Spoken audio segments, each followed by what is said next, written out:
গোটেই ক্ৰীমটো ইয়াতে আহে অসমৰ, কিন্তু তাৰ মাজত বহুত কাৰ্ড হৈ যায়, দৈ হৈ যায় ইয়াৰ পৰা। গতিকে তোমাৰ মানে ৱাৰ্ণিং টাইপ দিছিলে। আৰু বিশ্বাস কৰিব গোটেই হলত মানে 5 মিনিট 6 মিনিটমান ক্লেপে চলি আছে, মানে কেৱল ক্লেপ। মানে তোমাৰ মৰমে মোৰ দেহত তুলিলে জয়ন্ত হাজৰিকাই কোৱা কথা, মই কোৱা কথা নহয়, তেখেতৰ অনুভৱ। মাছমৰীয়া জীৱনৰ লগত ৰিজাইছিলে তেখেতে, যে জালখন লৈ ওলাই গৈছোঁ, কি মাছ পাবও পাৰোঁ নাপাবও পাৰোঁ। একচুৱেলি যদি একো যদি নিড নাথাকে, একো যদি প্ৰয়োজন নাথাকে, সৃষ্টি নহয়তো।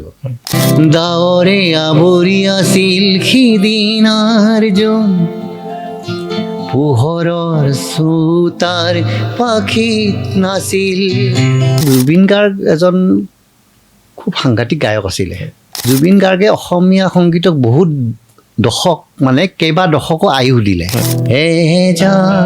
বৰষুণ নামিব ধৰা, চিপ চিপিয়াৰ পৰা দবাল পিতা।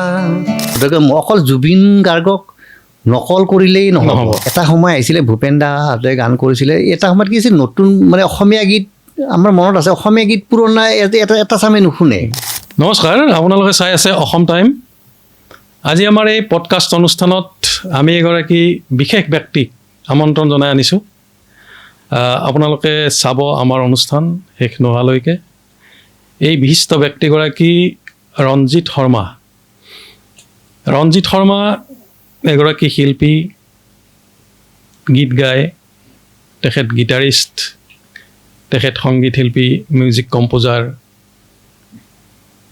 লগতে তেখেতৰ আন এটা পৰিচয় আছে, তেখেত এগৰাকী বিষয়া, BSNLৰ বিষয়া আছিল। ইতিমধ্যে তেওঁ চাকৰি জীৱনৰ পৰা আনুষ্ঠানিকভাৱে অৱসৰ গ্ৰহণ কৰিছে।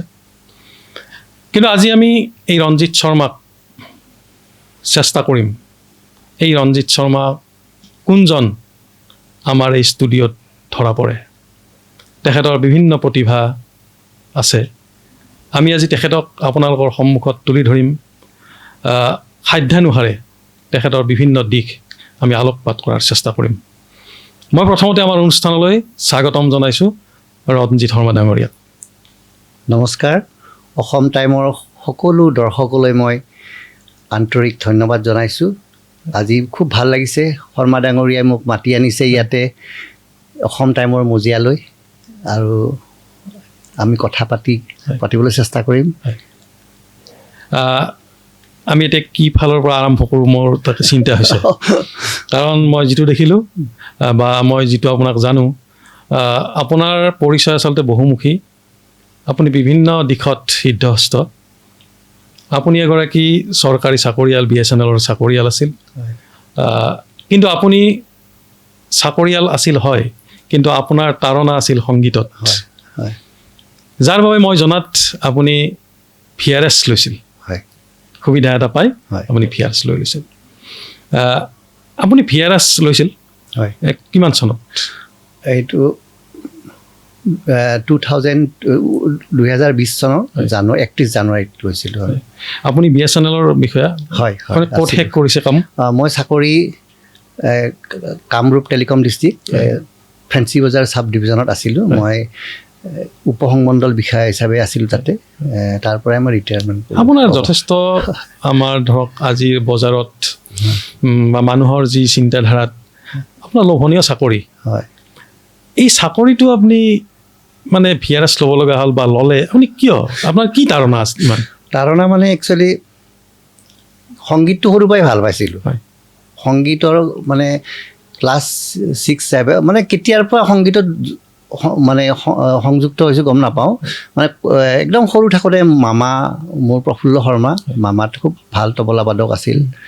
তেখেত শাস্ত্ৰীয় সংগীতৰ তবলা বাদক আছিলে, আৰু তেখেতৰ লগত মই নাগমা বজাই, যে হাৰমনিয়াম বজাই, সেনেকৈ বজাই মামা শিকাই দিয়ে, চাপা ধৰি এনেকৈ থাকে। সেনেকৈ ধৰি থাকোঁতে মোৰ টোপনি আহি যায়, কিন্তু মানে হাৰমনিয়াম মোৰ চলি থাকে। মোৰ সেইটো মনত আছে। মই সাৰ পাওঁ, আকৌ দেখিছোঁ বজাই আছে, এজনে বাঁহী বজায় প্ৰবোধ তালুকদাৰ, আৰু মামাই তাবলা বজায়। এনেকৈ ৰাতি জলচা হয় কিমান সময় হয় সেইবিলাক হিচাপ নাই 3 আপোনাৰ ঘণ্টা ঘৰটো নলবাৰীত নলবাৰীতে মোৰ ঘৰ অৰিজিন নলবাৰীতে নলবৰীয়াই মই হয়। গতিকে সেই মুহূৰ্ত কিমান বয়স তেতিয়া মোৰ মনত নাই হয়তো 7 বছৰ এনেকুৱা হ'ব চাগে তেতিয়াৰ পৰাই মানে সেনেকৈয়ে জড়িত ৰাগবিলাক শুনো কি চাৰে গামা নাজানো কিন্তু ৰাগটো মই অনুভৱ কৰিছিলোঁ তেতিয়া মানে ৰাগৰ গভীৰতা ৰাগৰ কিবা এটা ভাল পাইছিলোঁ কাৰণ এটা ৰাগটো কিমান সময় প্ৰেক্টিছ কৰে তেওঁলোকে আৰু তাৰ মাজত মই সেইখিনি মোৰ ধৈৰ্য তেতিয়াই আছিলে মানে সেইটো টাইমটো কেনেকৈ যায় গম নাপাওঁ আৰু সেইকাৰণে মোৰ মামাৰো মই খুব প্ৰিয় আছিলোঁ গতিকে তেওঁৱে মোক হয়তো সেই ভিতৰত থকা শক্তিটো সংগীতৰ প্ৰতি প্ৰেমটো তেওঁৱে জগাইছিল প্ৰথমতে আৰু সেই প্ৰেমটো থাকি গ'ল এৰিব নোৱাৰিলোঁ পিছলৈ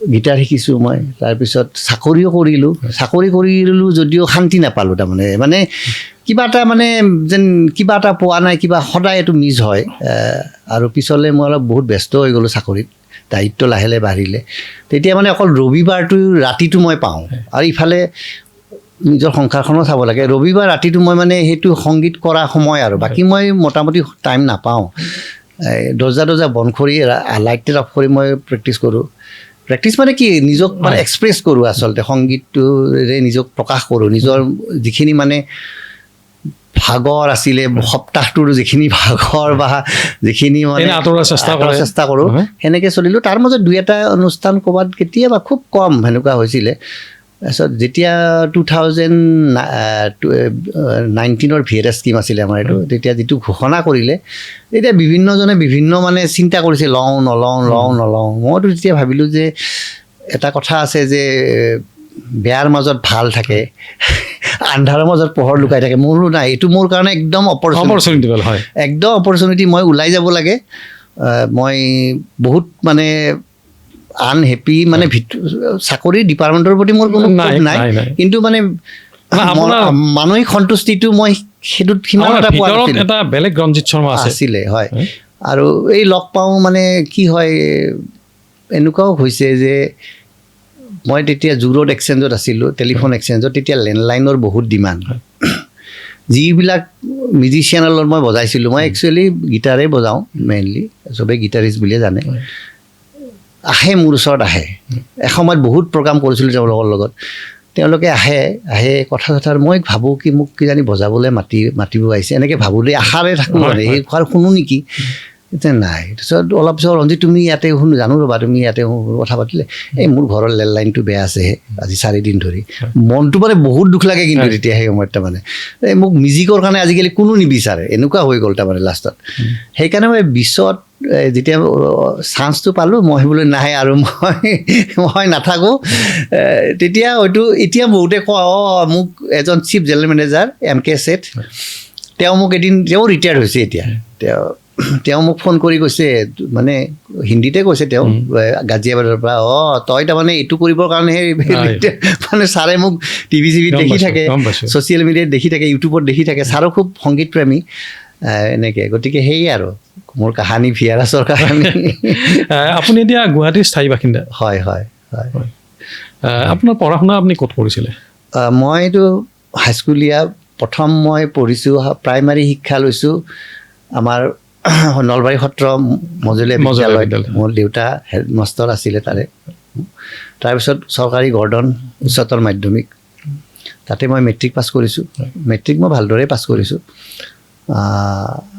মোৰ হিচাপত ভাল আৰু খুব ভাল নহ'লেও মই এটা ছিট লৈছিলোঁ ছায়েন্সত উইথ হোষ্টেল ছিট হয় 1983 গতিকে সেই হিচাপে সেই সময়ত কটনৰ ছিট পোৱাটো বহুত টান আছিলে ভাল আছিলে কটনিয়ান আপুনি কটনিয়ান কিন্তু এতিয়াৰ কটনিয়ানবিলাক বা এতিয়াৰ কটন সম্পৰ্কত আপোনাৰ ধাৰণা কেনেকুৱা কটনৰ সম্পৰ্ক মানে ধৰক আগতে কটনত মানে আমাৰ নৱকান্ত বৰুৱা ছাৰে আমাৰ ইংলিছ পাইছিলে ছাৰে কৈছিলে গোটেই অসমৰ ক্ৰীমটো ইয়াতে আহে বুলি কৈছিলে ছাৰৰ নৱকান্ত বৰুৱা ছাৰে আমাক কৈছিলে জন গিলপিন পঢ়াইছিলে ইংলিছত তাতে ছাৰে ধুনীয়াকৈ ইংৰাজীত কৈছিলে যে গোটেই ক্ৰীমটো ইয়াতে আহে অসমৰ কিন্তু তাৰ মাজত বহুত কাৰ্ড হৈ যায় দৈ হৈ যায় ইয়াৰ পৰা গতিকে তোমাৰ মানে ৱাৰ্ণিং টাইপ দিছিলে আৰু মানে দৈ হোৱাৰ মাজত ময়ো এটা মানে গ'লোঁ কটনত গৈ কিন্তু কটনৰ শৈক্ষিক পৰিৱেশটোতকৈ মই সাংস্কৃতিক পৰিৱেশটোৱে বেছি আকৰ্ষণ কৰিলে মোক তাতে কিন্তু ঘৰত মোক কৈছিলে যে তই গান বাজানা কৰিব নোৱাৰ, গীটাৰখন নিনিবি। এই অলকেশ দাহঁতে মোক কৈছিল, ৰঞ্জিত তুমি গীটাৰ নিনিবা কিন্তু দেই, এনেকৈ কৈছিল। অলকেশ দাহঁতে ইউনিভাৰ্চিটিত পঢ়ে, এই মুণ্ডা নলবাৰীৰ মুণ্ডাও মোক কৈছিল, এই ৰঞ্জিত তাতে কিন্তু গীটাৰ নবজাবা, এনেকৈ কৈছে আৰু। তেতিয়া মই নলবাৰীত মোক মানে অলপ ভাল গীটাৰ বজাওঁ বুলি জানে আৰু। তাৰপিছত কিন্তু ৰেগিং কৰে, ৰেগিঙত মানে খুব অলপ বেয়া ধৰণৰ, বেয়া মানে কি আৰু ফিজিকেল নহয়, এনেই ধৰক আছিলে। তাৰপিছত মানে বিচনাৰ তলত সোমাব লাগে, মহ মাৰিব লাগে, কিবা মাৰিব লাগে। তাৰপিছত আমাৰ এজন ছিনিয়ৰ মানে চবে সোধে হবি কি হবি কি, মই বহুত দিনলৈ কোৱা নাছিলোঁ। ৰেগিংটো মোটামুটি 1 মাহমান চলে। তাৰপিছত লাষ্টত মই এদিন মুখেৰে ওলাই গ'ল যে মই গীটাৰ বজাওঁ, হাই গীটাৰ বজা, তই কালিয়ে যাবি ঘৰত গীটাৰ লৈ আহিবি, সেই বুলি কৈ গীটাৰটো লৈ গ'লোঁ আৰু গৈ মানে একচুৱেলি মই ৰেগিঙৰো হাত সাৰিব গৈছিলোঁ। তাৰপিছত আৰু সেনেকৈ কিন্তু সংগীতৰ লগতে বেছি জড়িত হ'লোঁ, যাৰ ফলত মই কটনিয়ান হিচাপে যেনেকুৱা ৰিজাল্ট হয় মোৰ সেনেকুৱা নহ'ল। মই আছিলে আৰু মোৰ কিন্তু ডক্টৰ ইঞ্জিনিয়াৰ হোৱাৰ খুব ইচ্ছাও নাছিলে। তাৰপিছত মই সেই অসম অভিযান্ত্ৰিক প্ৰতিষ্ঠানত এডমিশ্যন ল'লোঁ। মানে প্ৰথমবাৰ ইঞ্জিনিয়াৰিঙত মই নাপালোঁ, তাতে এডমিশ্যন লৈ তাতে পঢ়িলোঁ, ডিপ্ল'মা ক'ৰ্ছ পঢ়িলোঁ। তাৰপিছত মই গ্ৰেজুৱেশ্যনো কৰিছোঁ, এইটো গুৱাহাটী কলেজৰ পৰা গ্ৰেজুৱেশ্যন কৰিছোঁ। সেইখিনিয়ে মোৰ শিক্ষা, ডিগ্ৰী এটা আছে আৰু পলিটেকনিকৰ ডিপ্ল'মা আছে, এইখিনিয়ে। সুন্দৰ। আপুনি গীটাৰিষ্ট হিচাপেতো আপুনি অনাতাঁৰ কেন্দ্ৰৰ কেতিয়াবাই স্বীকৃত হৈছে। হয় হয় হয়, নহয় কম বয়সতে হৈছে চাগে? বহুত কম বয়সত।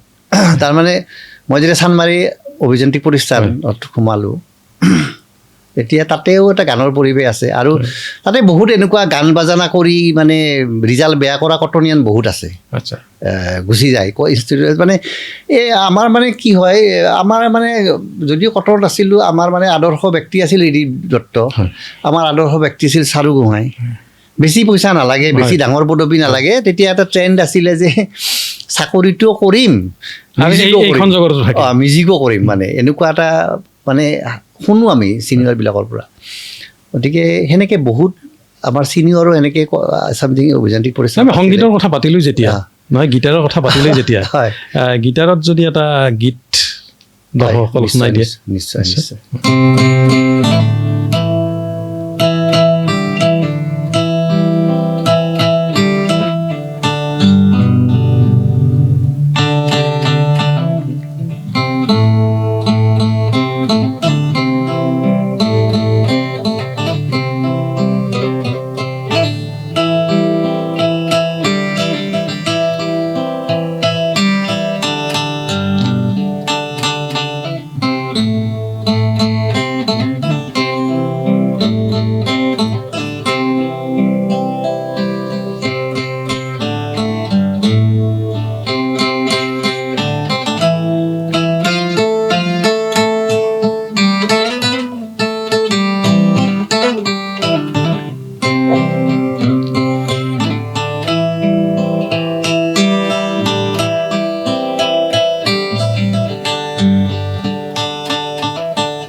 সুন্দৰ সুন্দৰ, আপুনি সুন্দৰ বজালে।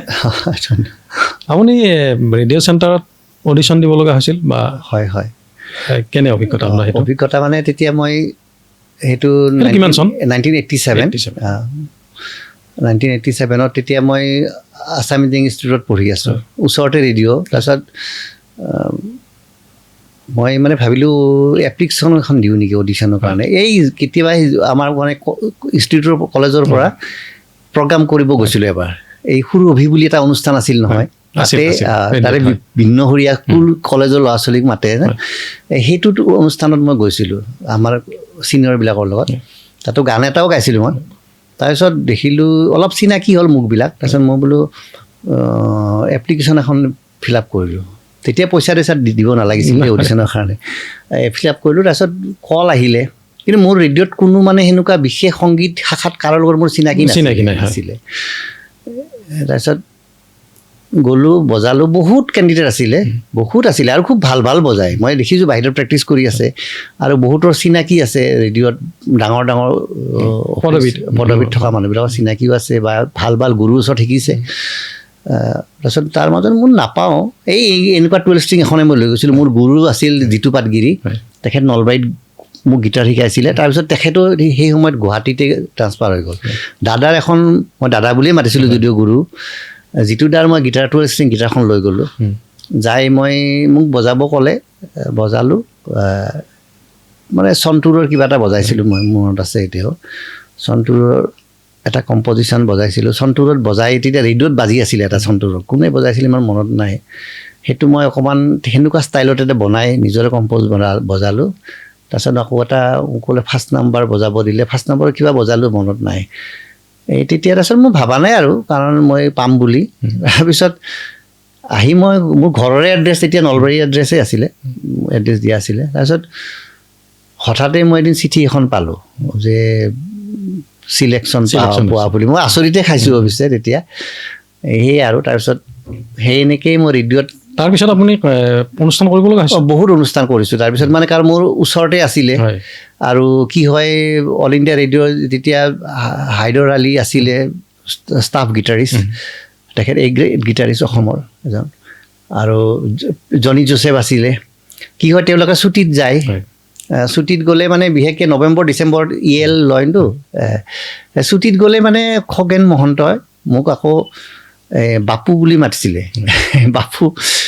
বাপু নে বাবা এনেকৈ মাতিছিলে কিবা এটা তাৰপিছত কৈছে বাবালৈ আহিবিচোন বোলে কি হয় হাইদৰ ছুটীত যাব অমুক তাৰিখত ডেটকেইটা ল এনেকৈ আৰু সেনেকৈ একেলগে 7 দিন নে 6 দিন কিবা তাতকৈ বেছি দিব নোৱাৰে কিবা আছে নিয়ম সেনেকৈ 6-7 দিন এনেকৈ বহুত মোটামুটি ৰেডিঅ'ত থাকিব লাগে মই এতিয়া মানে একদম মানে সৌভাগ্যৱান আজি মই খুব সৌভাগ্যৱান বুলি ভাবোঁ কাৰণ ৰেডিঅ'ত সেইখিনি সময়ত মানে বহুত ডাঙৰ কথা মই যায়ে প্ৰথম মুকুল বৰুৱাক পাইছোঁ শ্ৰদ্ধাৰ মুকুল বৰুৱা আইটো কিহেৰে বুজিমে যোনে স্ৰষ্টা সুৰকাৰ তাৰপিছত মুকুল বৰুৱা তাৰপিছত খগেন মহন্ত তাৰপিছত জেপি দাটো আছিলেই তেতিয়া জেপি দা তাৰপিছত দেৱেন শৰ্মাকো পাইছোঁ হাইদৰ আলী জনি জোচেফ পিটাৰ আখতাৰ তাৰপিছত প্ৰভাত শৰ্মা এইবিলাকৰ লগত প্ৰভাত দাহঁতৰ লগত বহুত ডিউটি কৰিছোঁ আমি এনেকৈ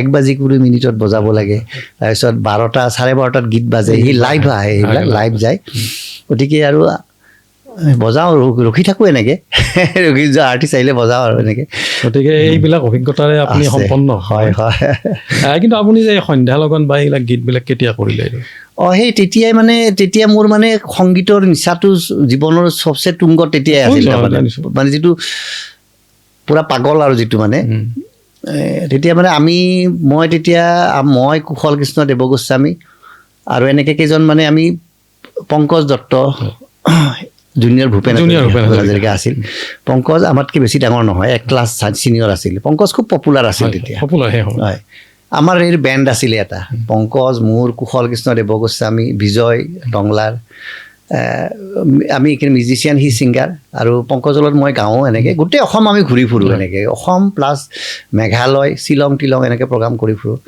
তাৰপিছত আমাৰ পইচা গোট খালে অলপ মানে বিহুৰ পিছতো পইচা গোট খাই মিউজিচিয়ানবিলাকৰ তাৰপিছত আমি বোলো কুশল মই আলোচনা কৰিলোঁ যে কিবা এটা কৰোঁ এই বুলি কৈ ৰেকৰ্ডিং এটা ষ্টুডিঅ' ফিল্ম এটা বুক কৰিলোঁ আৰু আমি ফিল্ম বুক কৰি আমি এটা কেছেটৰ মানে টাৰ্গেট ল'লোঁ গান কৰিলোঁ কিন্তু সেই কেছেটটো মানে কি হ'ল মানে আমাৰ মাজতে অলপ মানে আমাৰ ঠিক মাজত নহয় পেৰেণ্টছৰ মাজত হ'ল মানে এজন নামটো নকওঁ মই এতিয়া তেখেতে মানে অকণমান মানে লাষ্টত স্পুলটো আমাৰ ৰাখি দিলে কি কাৰণে ৰাখি দিলে আজিও নাজানো ৰাখি দি আমি আল্টিমেটলি আমাৰ গানকেইটা ওলাব নোৱাৰিলোঁ মানে 2-এজনে ওলালে যাৰ পেৰেণ্টছে এনেকুৱা কৰিছিল তাৰ গানখিনি ওলালে কিন্তু মোৰ আছিলে সেইটোত তাৰপিছত সংগীতা কাকতিও গাইছিলে আমাৰ গানখিনি ওলাব নোৱাৰিলোঁ আমি তাৰপিছত কি হ'ল সেই ষ্টুডিঅ'ত ফিল্ম কাঠত গাইছিলোঁ সেইটো মানে প্ৰডিউচাৰ এজনে শুনিলে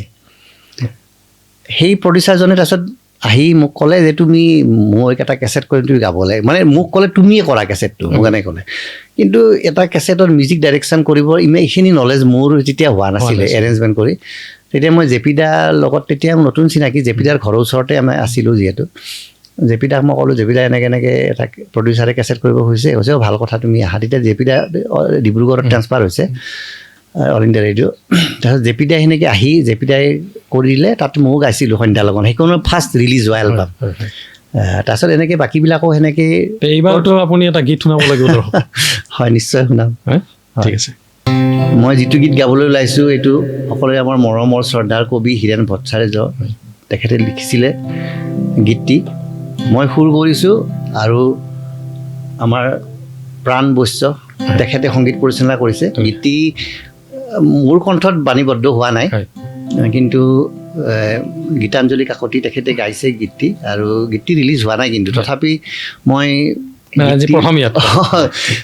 মানুহ বাইদেউৰ যিটো ৰেকৰ্ড আছে সেইটো নিশ্চয় ভাল পাব। গীতাঞ্জলি কাকতিয়ে কৰিছে গীতটি, মই গাইছোঁ যিহেতু মই সুৰকাৰ হিচাপে গাইছোঁ।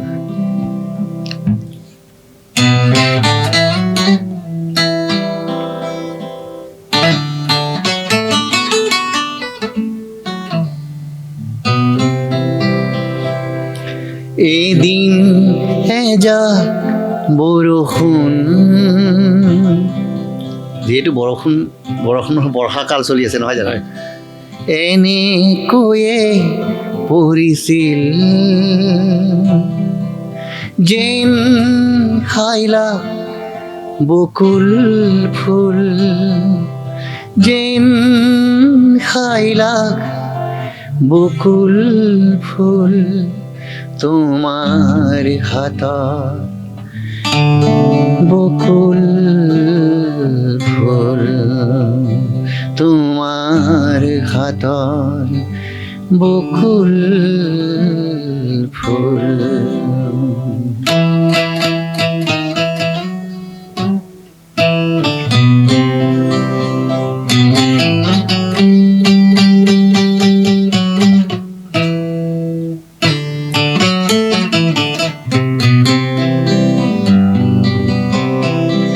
দাৱৰে আৱৰি আছিল সিদিনাৰ জোন, পোহৰৰ চোতাৰ পাখিত নাছিল। দাৱৰে আৱৰি আছিল সিদিনাৰ জোন, পোহৰৰ ধোতাৰ পাখিত নাছিল। মাথো বনখান তোৰ দৰে, মাথো বনখান তোৰ দৰে অকল খৰে আকাশখনক উৰি উৰি সুধিছিল, মেঘে মোৰ বাৰু ক'ত, মেঘে মোৰ বাৰু ক'ত, মেঘে মোৰ বাৰু ক'ত।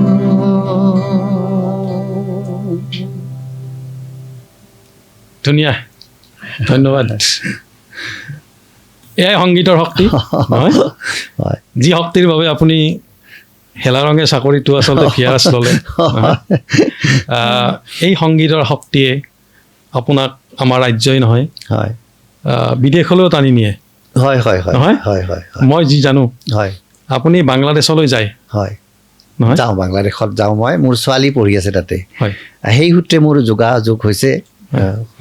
তাত আপুনি যিহেতু আপুনি সংগীতৰ মানুহ, হয়, তাত তেনেকৈ আৰু সংগীতৰ লাইনতো আছে আপোনাৰ তাত গৈ? সংগীতৰ লাইনত মানে মই এজন দুজনক এনেই চিনি পোৱা হৈছে, মানে অলপ যোগাযোগ হৈছে মোৰ এনে গানৰ।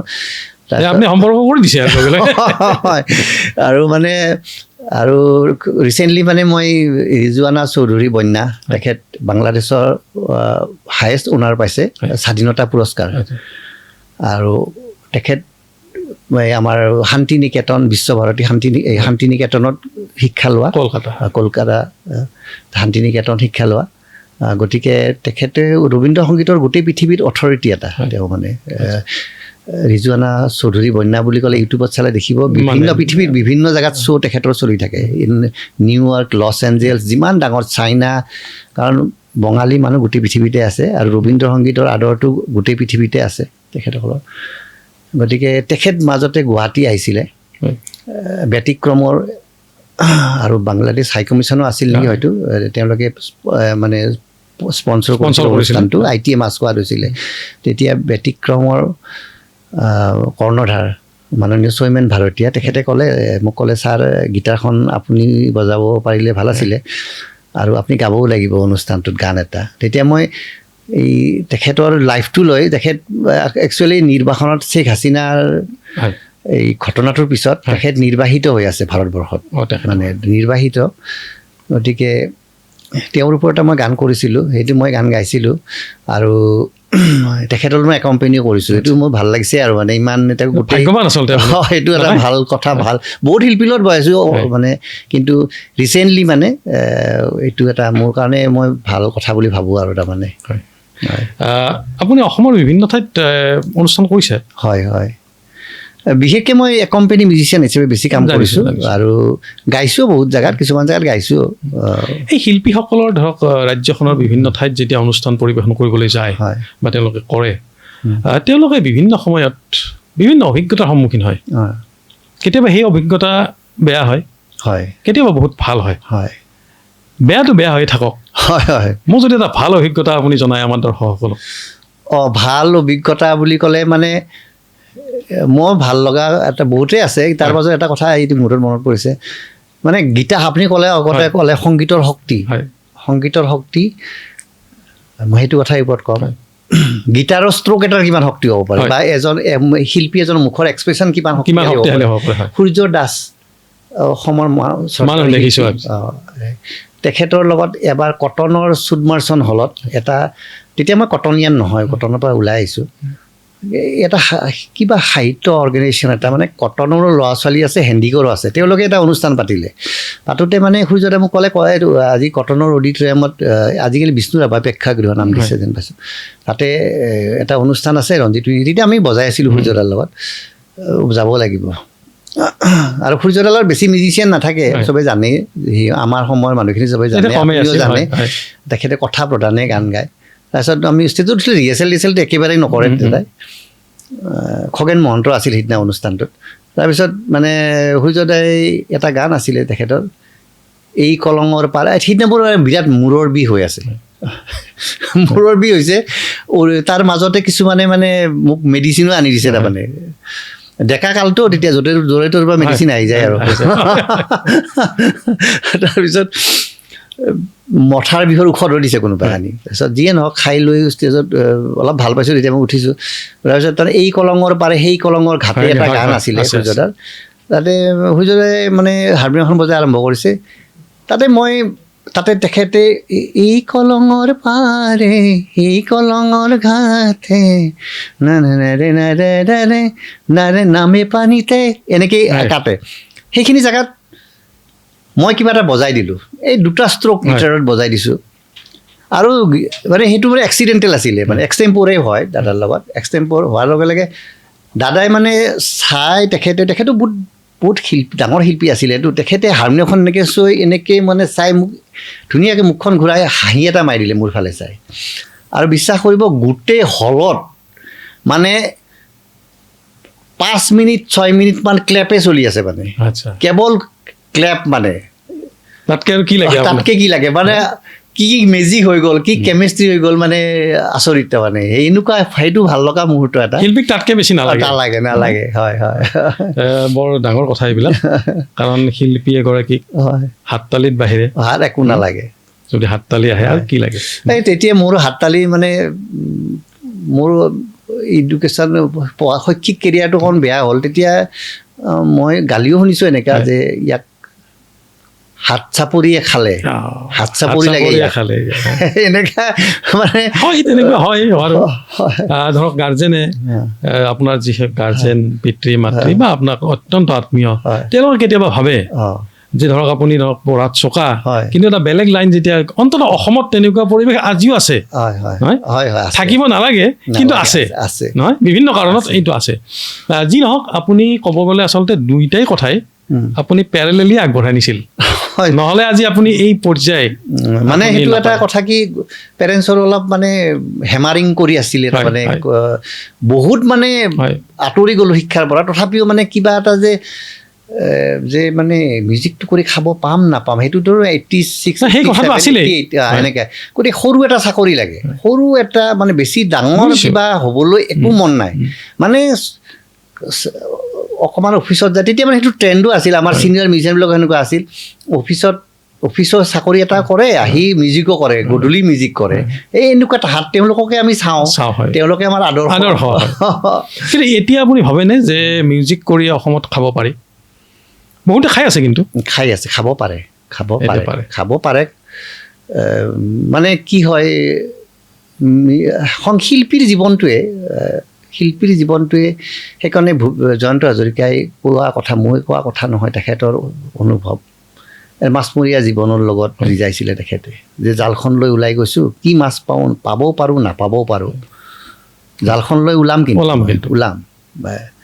সেইটো সেনেকুৱা ডেইলি তাৰণা এটা থাকে যে মই কাম কৰিব লাগিব নহ'লে মই ছাৰ্ভাইভ কৰিব লাগিব মই চলিব লাগিব সেই তাৰণাটো দিলীপ দাহঁতৰো আছিলে আমি দিলীপ দা দেখিছোঁ দিনটো দিলীপ দাই শুই থাকে জেনেৰেলি মানে খুব দেৰিকৈ সন্ধিয়া সময়ত উঠে গা চা ধুই ধুনীয়া পাৰফিউম চাৰফিউম ৰাতিপুৱা তাৰমানে দাদাই ওলাই যাব ক'ৰবাত যি অনুষ্ঠানে নহওক সেইটো 500 টকা পোৱা অনুষ্ঠানো হ'ব পাৰে বা 5,000 টকাও হ'ব পাৰে 10,000 হ'ব পাৰে কিন্তু দাদাই ওলাই গ'ল সেই ট্ৰেইনটো মানে দাদাৰ লগতে বজাইছিলোঁ আৰু এনেও দেখিছোঁ সেই সময়ত সেনেকুৱা আছিলে বা এতিয়াও সংগ্ৰামটো থাকিব আৰু একচুৱেলি জীৱনৰে নামটো সংগ্ৰাম জীৱনৰ নাম সংগ্ৰাম একচুৱেলি একো যদি নিড নাথাকে একো যদি প্ৰয়োজন নাথাকে সৃষ্টি নহয়তো ভূপেন দাৰ সৃষ্টি অৱশ্যে ভূপেন দাৰ অনুভৱখিনি কৈছোঁ মই দেই সঁচা কিমান মই নাজানো ভূপেন দাৰ যিখিনি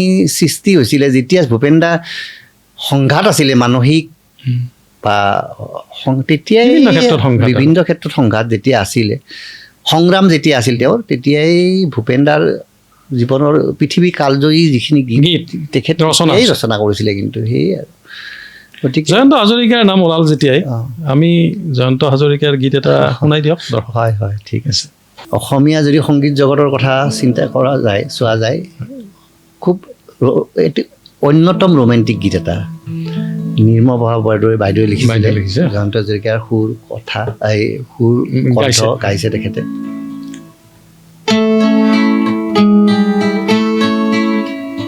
তোমাৰ মৰমে মোক দেহত তুলিলে বুকু দিলে যে মোক কি যে মিঠা মিঠা কেনেকৈ কি যে হৈ গ'ল কলিতি কুসুমে হ'ল সুৰভি উপচি গ'ল কি যে মিঠা মিঠা কি যে ভাল লগা তোমাৰ মৰমে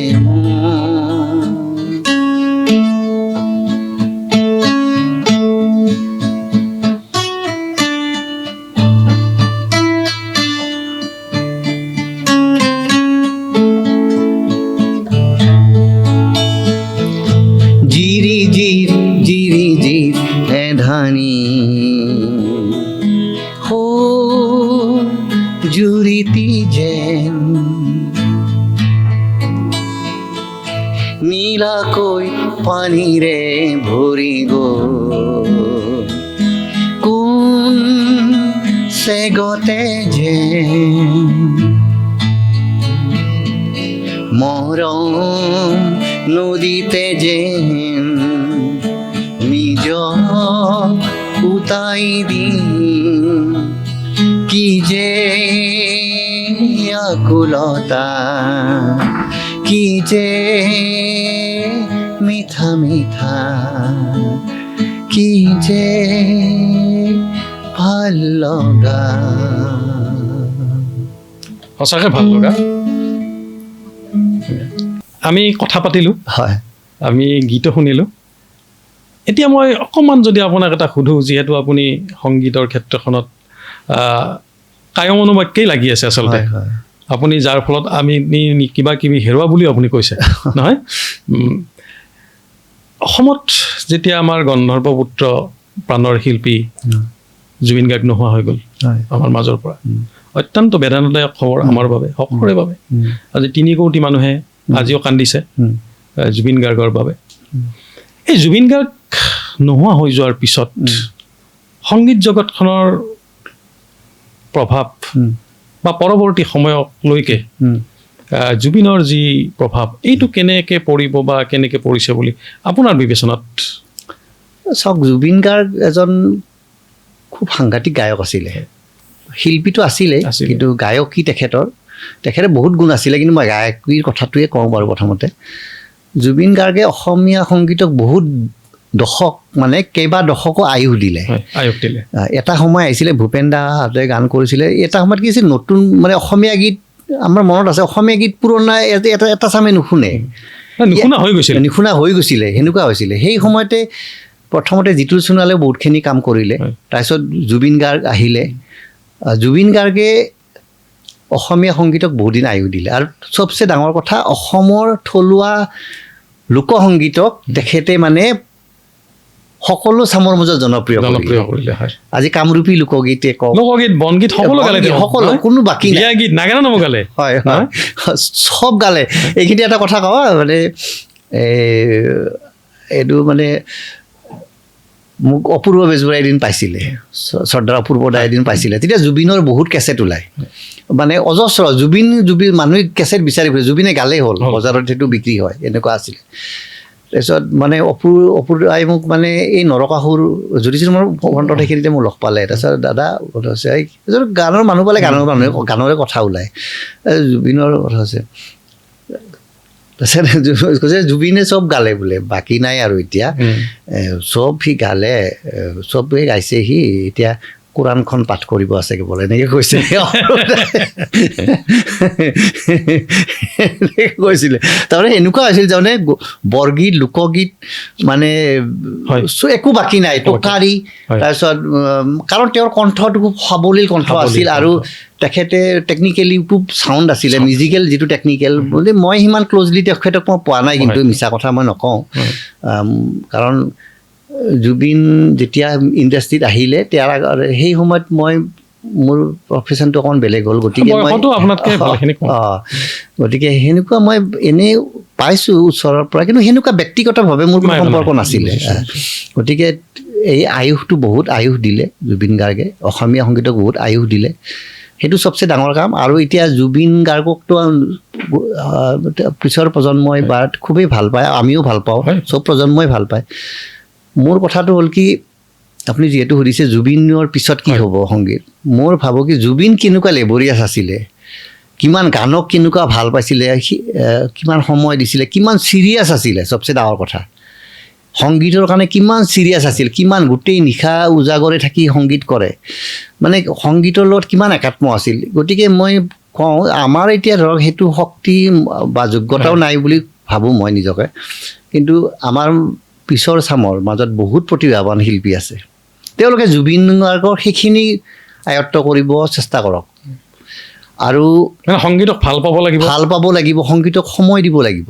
সংগীত এটা এনেকুৱা বস্তু কষ্ট কৰিব লাগিব আৰু সংগীতৰ শুদ্ধতাটো লাগিব মোৰ কি ষ্ট্ৰেংথ মই কিখিনি গাব পাৰোঁ মোৰ কেনেকুৱা ষ্ট্ৰেংথ মই কি ডেভেলপ কৰিব লাগিব সেইখিনিও মানে জনাটো দৰকাৰ বোধগম্য হ'ব লাগিব অকল জুবিন গাৰ্গক নকল কৰিলেই নহ'ব মানে মই মানে বেয়া লাগিলেও ক'বলৈ বাধ্য হৈছোঁ তাৰমানে মই এতিয়া জুবিন গাৰ্গ অবিহনে এতিয়া মই দেখিছোঁ জুবিনৰ গানখিনি ভালে বেয়াই ভালো গায়, অজস্ৰ ভাল গায়, কিন্তু সেইটোৱেতে থাকি গ'লে কিন্তু অসমীয়া সংগীত আগ নাবাঢ়ে। এই স্থবিৰতাটো আহি যাব যে জুবিন গাৰ্গত ফুল ষ্টপ এটা হ'ব। তাৰমানে যিমানে জুবিন গাৰ্গৰ গান ভালদৰে নাগাওক, কিন্তু আমি নিবিচাৰোঁ ফুল ষ্টপ হওক নহয়। জুবিন গাৰ্গৰ গান যিমানেই ভাল নাগাওক জুবিন গাৰ্গ কেতিয়াও হ'ব নোৱাৰে, কোনে নোৱাৰে, নোৱাৰে। গতিকে নিজৰ প্ৰতিভা, নিজৰ ষ্ট্ৰেংথ এণ্ড উইকটো জানিব লাগিব, আৰু সেইমতে যে মই গায়ক হ'ব পাৰিম নে মিউজিচিয়ান হ'ব পাৰিম নে মই মিউজিক কম্প'জাৰ হ'ব পাৰিম নে চাউণ্ড ডিজাইনাৰ হ'ব পাৰিম, মই সেইটো নিজে চাই লওক।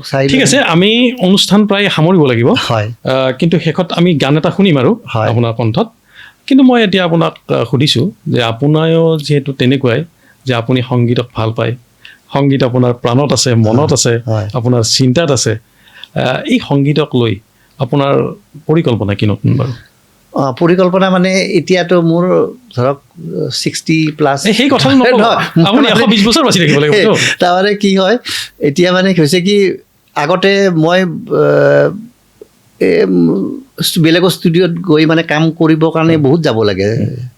মই পৰিকল্পনাৰ কথা কোৱাৰ কাৰণে কৈছোঁ। এতিয়া মানে মই সেইকাৰণে কি কৰিলোঁ, প্ৰাণ আৰু মই প্ৰাণ বৈশ্য আৰু মই প্ৰাণো এদিন ক'লে দাদা এটা ছেট আপ কৰোঁ দিয়ক, মানে প্ৰপ'জেলটো প্ৰাণৰ ফালৰ পৰা আহিলে, আৰু মোৰো এটা খুব মন আছিল, মানে হয় এক্সিডেণ্টেলি মিলি গ'ল। মই এতিয়া ঘৰতে এটা মানে ছেট আপ কৰিছোঁ, সেইটো মানে মোৰ মন্দিৰৰ নিচিনা, মোৰ ঘৰত মানে বেলেগ, কিন্তু মানে ভাল পাই যেতিয়া আমি মন্দিৰ এইটো।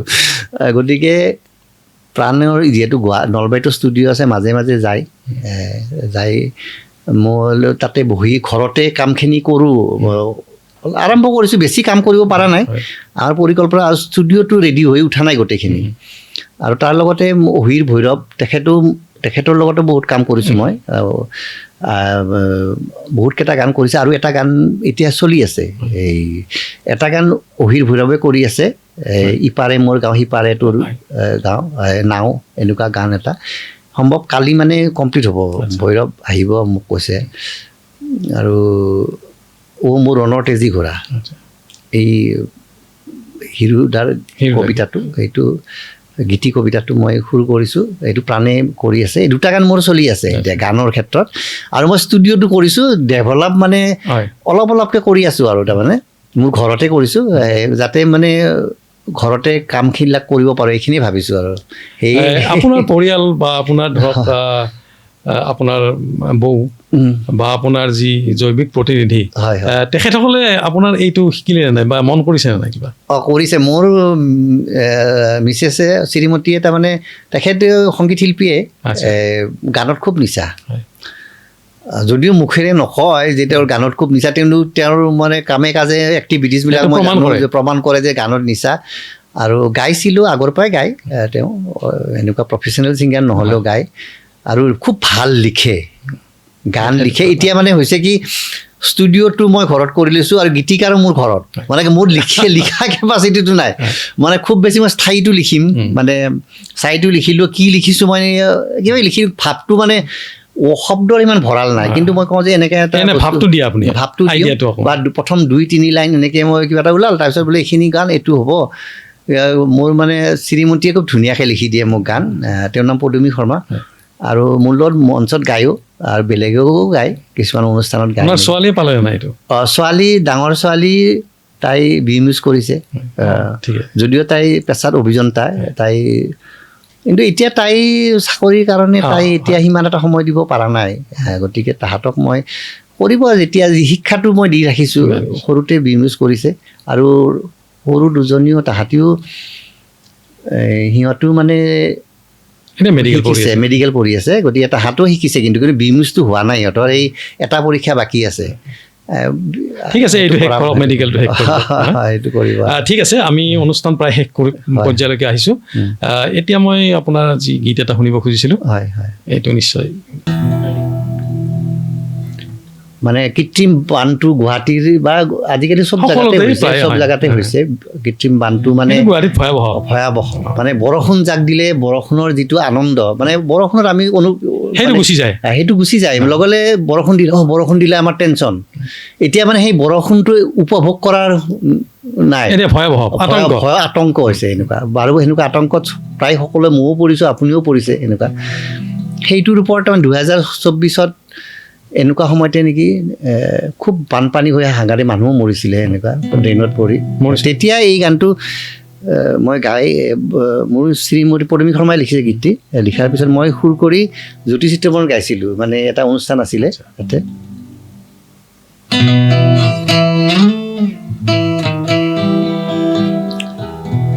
হে যা বৰষুণ নামিব ধৰা চিপ চিপিয়াৰ পৰা দবাল পিতা শীতল বতাহ আৰু মেঘৰ ছাঁ মুক্ত মনৰ তৃপ্ত আশা হে মোৰ চহৰৰ বাসিন্দা বাহিনী ভৰলুক নাচিব দিয়া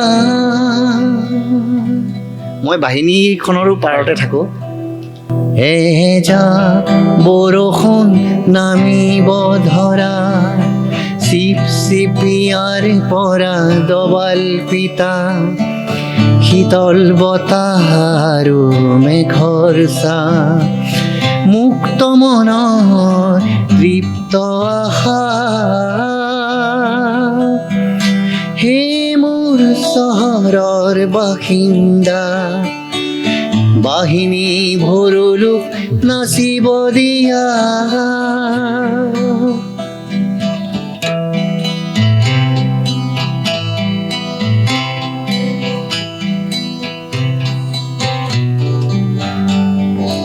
নীলাচল সন্ধ্যাচল অতন্ত্ৰ প্ৰহৰী বুকুৱে বৈ যায় লুইত খনি নীলাচল সন্ধ্যাচল অতন্ত্ৰ প্ৰহৰী বুকুৱে বৈ যায় লুইত খনি তেওঁ কিয় জলবন্দী মহানগৰী তেওঁ কিয় জলবন্দী মহানগৰী নালাগে নালাগে এই দুৰ্দশা সযাত্ৰা য'ত ঘূৰেৰে বন্ধা নালাগে নালাগে এই দুৰ্দশা সযাত্ৰা য'ত ঘূৰেৰে বন্ধা হে মোৰ চহৰৰ বাসিন্দা বাহিনী ভৰলুক ববলে দিয়া বাহিনী ভৰলুক ববলে দিয়া মানে এনভাইৰনমেণ্টটো আমি যে নিজে নষ্ট কৰিছোঁ আমাক এইটোও অকণমান ইয়াত কোৱা হৈছে কথাটো দীঘাৰু ভৰলু নদী আৰু শিংৰা কুলচি মেঘৰালয় বাহিনী মেঘৰালয় ভৰলু বাহিনী হয় কিয় স্তব্ধ বাৰে বাৰে আজি হয় কিয় বাৰে বাৰে স্তব্ধ আজি বৰচলা শিল সাকোঁ দীপৰ বিলে ৰিঙিয়াই মাথো ৰিঙিয়াই মাথো কোঁৱৰাই প্ৰাগজ্যোতিপুৰক জীয়াই তোলা বাহিনী ভৰলুক নাচিব দিয়া প্ৰাগজ্যোতিপুৰক জীয়াই তোলা চঞ্চলা ভৰলুক নাচিব দিয়া এজা বৰষুণ নামিব ধৰা